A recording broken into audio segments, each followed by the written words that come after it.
सर्वांना नमस्कार. स्वागत आहे तुमचे सगळ्यांचे माझ्या या यूट्यूब चॅनलमध्ये.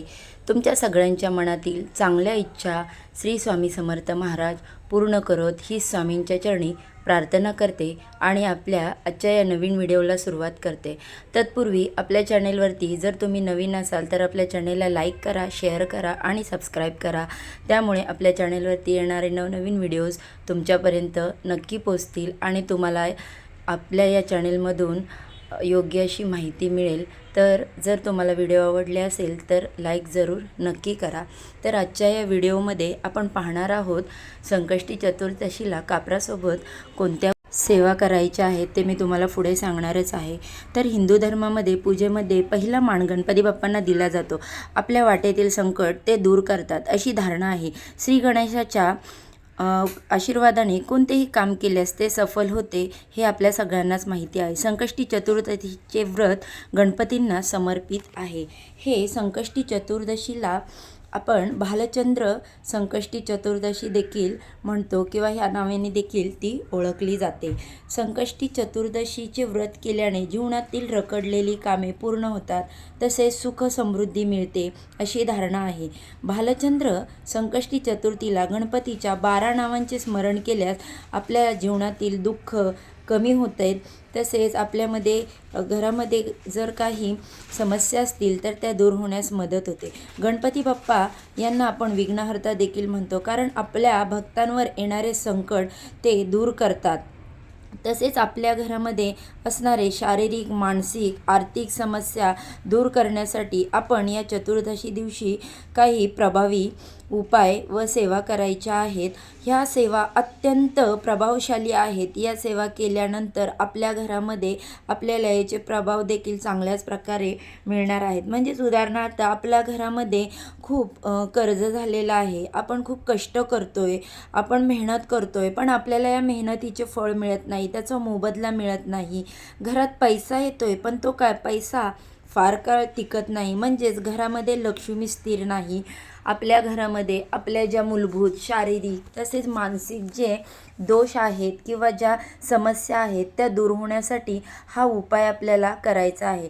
आता तुम्ही म्हणाल की मानसिक दोष म्हणजे काय असेल, तर आपल्या घरामध्ये आपली जी छोटी मुलं आहेत ती आपली ऐकत नाहीत किंवा हट्ट करतात, चिडचिड करतात, किंवा आपल्या घरामधील जी कर्ती व्यक्ती आहे ती बाहेरून आल्यानंतर खूप मोठ्या प्रमाणावर चिडचिड होते त्याची, तर ती चिडचिड कमी व्हावी म्हणून आपल्याला हा उपाय करायचा आहे. हे मानसिक दोषामध्ये याचे उदाहरण येते. तसेच शारीरिक दोष म्हणजेच आपल्या घरामध्ये एखादी व्यक्ती आहे ती सतत आजारी असते आणि आपल्या घरात येणारा पैसा त्या व्यक्तीच्या आजारपणामध्ये खर्च होत असतो, तो पैसा आपल्या कामी लागत नसतो.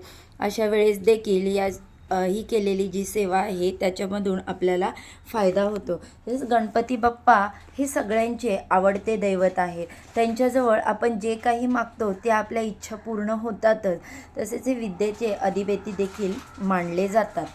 संकष्टी चतुर्दशी दिवशी आपल्याला गणपती बाप्पांची अगदी मनोभावे पूजा अर्चा करायची आहे. जर आपल्याला सकाळी जर ही पूजा अर्चा करायला जमली नाही, म्हणजेच अभिषेक वगैरे जर करायला जमला नाही, तर आपण ती पूजा रात्री देखील करू शकतो. तिन्ही सांजेला गणपती बाप्पांना आपण दूध, दह्याने, पंचामृताने अभिषेक घालायचा, नंतर स्वच्छ पाण्याने अभिषेक घालायचा आणि जे आपण पंचामृत वापरलेलं असतं अभिषेकाला, ते अभिषेक झाल्यानंतर आपल्या घरातील मुलांना प्यायला दिलं तर त्यांच्या बाबतीत ज्या समस्या असतात, अभ्यासाच्या समस्या म्हणा, जे काही आजारपणाच्या समस्या असतील त्या दूर होण्यास मोठ्या प्रमाणावर मदत होते. तर आज आपण हा उपाय काय करायचा आहे आणि कसा ते मी तुम्हाला सांगणार आहे. तर आपण जिथे गणपती बाप्पांची षडोपचार पूजा केलेली आहे ती पूजा करायची. त्याच्यानंतर धूप दीप नैवेद्य दाखवायचा. तसेच बाप्पांना आवडते, सगळ्यात आवडते असे मोदक, त्यांचा नैवेद्य देखील गणपती बाप्पांना अर्पण करायचा.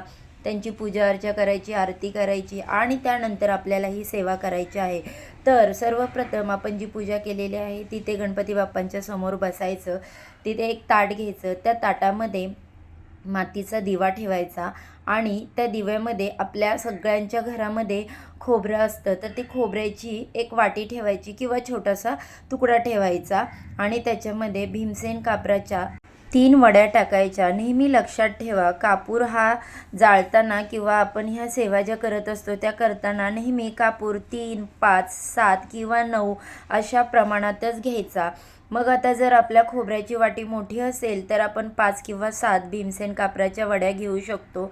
जर भीमसेन कापूर नसेलच घरात तर साधा कापूर वापरला तरी चालेल, परंतु प्रत्येकाच्या घरामध्ये भीमसेन कापूर असणे फार महत्त्वाचे किंवा गरजेचे आहे, कारण या भीमसेन कापराचे जे उपाय आहेत ते देखील खूप चांगले आहेत किंवा आपल्याला त्याचे फायदे देखील खूप चांगल्या प्रमाणात होतात. तर आता काय करायचं, या दिव्यामध्ये छोटासा खोबऱ्याचा तुकडा घ्यायचा, त्याच्यामध्ये ते 3 भीमसेन कापूर ठेवायचे आणि ते प्रज्वलित करायचे. आता हे प्रज्वलित केलेले जे खोबरे आहे कापरासोबत ते पूर्णपणे जळायला हवे, याची काळजी आपण घ्यायला हवी. तसेच हे खोबरं जळत असताना आपल्याला ओम श्रीं विघ्नहर्ताय नमः, ओम श्रीं विघ्नहर्ताय नमः या मंत्राचा जप करत राहायचा. जोपर्यंत हे पूर्ण खोबरं जळत नाही तोपर्यंत ही सेवा करायची. आता ही सेवा केल्यानंतर हे पूर्णपणे खोबरं जळाल्यानंतर काय करायचं, तर ते खायचं का? अजिबात नाही. ते खोबरं आपल्याला खायचं नाही किंवा ग्रहण करायचं नाही, कोणाला प्रसाद म्हणून द्यायचं नाही. तर हे खोबरं जे आहे ते आपल्याला निर्माल्याच्या पिशवीत टाकायचं किंवा एखाद्या झाडाखाली ठेवायचं. कोणाच्याही ते पायदळी तुडवलं जाणार नाही याची शक्यता घ्यायची, कारण त्याच्यामध्ये जे दोष आहेत, म्हणजेच आपल्या घरामध्ये जे वास्तुदोष होते किंवा आपल्या घरामधील ज्या अडचणी होत्या, ही सेवा केल्यामुळे त्या खोबऱ्यामध्ये त्या जळालेल्या गेलेल्या असतात. आणि हे जे आपण सेवा केलेलं खोबरं जर कोणी पायदळी तुडवलं तर ते दोष त्याला लागू शकतात. म्हणून हे खोबरं रस्त्यात कुठेही असं फेकून द्यायचं नाही, तर ती एखाद्या झाडाखाली किंवा निर्माल्याच्या पिशवीमध्ये टाकायचं. तर आता ही जी सेवा आहे ती अत्यंत प्रभावशाली सेवा आहे. तुम्ही ही जरूर नक्की करून बघा, याचा फायदा खूप चांगल्या प्रमाणात आहे. आज आपण ही जी सेवा करणार आहोत ती का करायची, कारण आज ह्या चतुर्थीला गणपती बाप्पा ज्या पण आपण त्यांच्याकडे इच्छा मागू त्या आपल्या पूर्ण करतातच. कारण आज हे गणपती तत्व जे असते ते खूप जागृत असते आणि या असतानाच्या वेळी आपण केलेल्या सेवा किंवा आपण मागितलेल्या बाप्पांजवळच्या इच्छा ह्या पूर्ण होतातच. गणपती बाप्पा हे विद्येचे अधिपती आहेत, त्यामुळे आपल्या घरामध्ये जर आपल्या मुलांच्या अभ्यासाविषयीच्या ज्या अडचणी असतात त्या देखील यामुळे दूर होण्यास मदत होते. तसेच आपल्या घरातील शारीरिक व मानसिक जे प्रॉब्लेम आहेत ते पण दूर होण्यास मदत होतात. म्हणजे एखादी जर आजारी व्यक्ती असेल तर ती व्यक्तीचा आजार दूर होण्यामध्ये मदत होते किंवा कमी होण्यामध्ये मदत होते. आपल्या घरामध्ये लक्ष्मी टिकत नसेल तर ती टिकण्यास मदत होते. तर तुम्ही ही सेवा नक्की जरूर करून बघा, तुम्हाला याचे फायदे देखील खूप चांगले आणि मोठ्या प्रमाणात मिळतील. तर आजची ही सेवा गणपती बाप्पांच्या चरणी समर्पित करते आणि आपल्या सगळ्यांना संकष्टी चतुर्थीच्या शुभेच्छा देते. आणि हा जर व्हिडिओ आवडला असेल तर सगळ्यांनी लाईक करा, शेअर करा, सबस्क्राईब करा. सर्वांना श्री स्वामी समर्थ.